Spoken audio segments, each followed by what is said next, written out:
It was a road rage incident where this agent had been accused of road rage and pulling his gun out on a civilian. So this was the conversation that they were having. And I'm listening to this in an interview room, right? In terms of like a two-way mirror. And the subject is very aggressive. He's very angry. And he's very angry to the point of like, he's like, I don't know why you don't believe me with this. I keep telling you these things and you keep asking me the same questions. I think this is a bunch of BS. The investigator comes back and he's just like, because I think you're a liar and you're not telling me the truth in terms of what it is. And you're causing us to be in this room a lot longer. And this is a problem. So now they're both yelling at each other.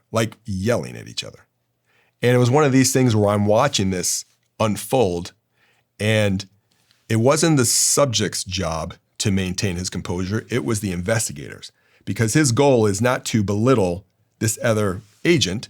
His goal was to find out, did this or did this not happen? And he lost sight of that. And he came out of the room to me and he's like, what do you think? And I'm like, well, I'm not going to polygraph him. I mean, this guy's so emotional right now, like that's not going to happen. And he goes, you know what? This guy's just an asshole anyway. And I'm like, I don't think he's the asshole in the room. The other guy was the asshole in the room because he allowed himself to get pulled out of what he should have been doing, because now he wanted to have the game of who's the bigger jerk in the room. You can do it. And again, if you want to burn that bridge, burn it. But if you want to maintain a relationship, or you want to maintain your profession, or you are trying to get to some resolution, you cannot lose your cool. I guess that's what it comes down to, is most of the time we're not clear on the goal going into the conversation. So we have nothing to be anchored to. So True. It's just like getting into the washing machine. Absolutely what it is. We just spin around and around and around. It's absolutely. Walk away with a worse relationship. And the power really comes from, if this person is insulting you and they're angry and they're doing these things and you're sitting there and you're asking good questions, you're keeping your composure, there is a lot of power with that. And I mean power in a way that shows like I'm in control of myself. I am well aware of what's going on as this relationship and this conversation is happening. I am not going to fall into this because this matters to me in terms of this other thing. I've heard you say that you think people suffer from me syndrome. What does that mean?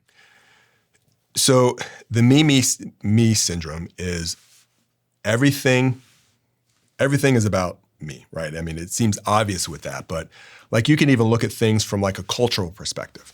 You can look at like here, you know, in the US and Western civilizations, like we are primarily like a dignity culture where it's all about us, right? It's all about that internal feeling that we have. And so everything is predicated on our job, our success, the things that we do. The external world doesn't really matter in terms of our success or failure. So a lot of it is what is in your headspace and how do you manage that? Because the problem that I see and what I think comes within communication is we do a lot of self-reflection. We rarely do a lot of outward reflection on the other person. Some of the best negotiators there will spend more than half of their time thinking about somebody else. So a very personal story. When I was 21, my father passed away. And he had been battling cancer for 3 years. And so when he passed away, I have 4 siblings and my mom was there. So when he passed away at home and all 5 of us were there. Several years later, I'm having this conversation on the day that my dad died, about the day that my dad died. I'm having this with my sister and my 3 younger brothers. And we're talking about where we were and so forth.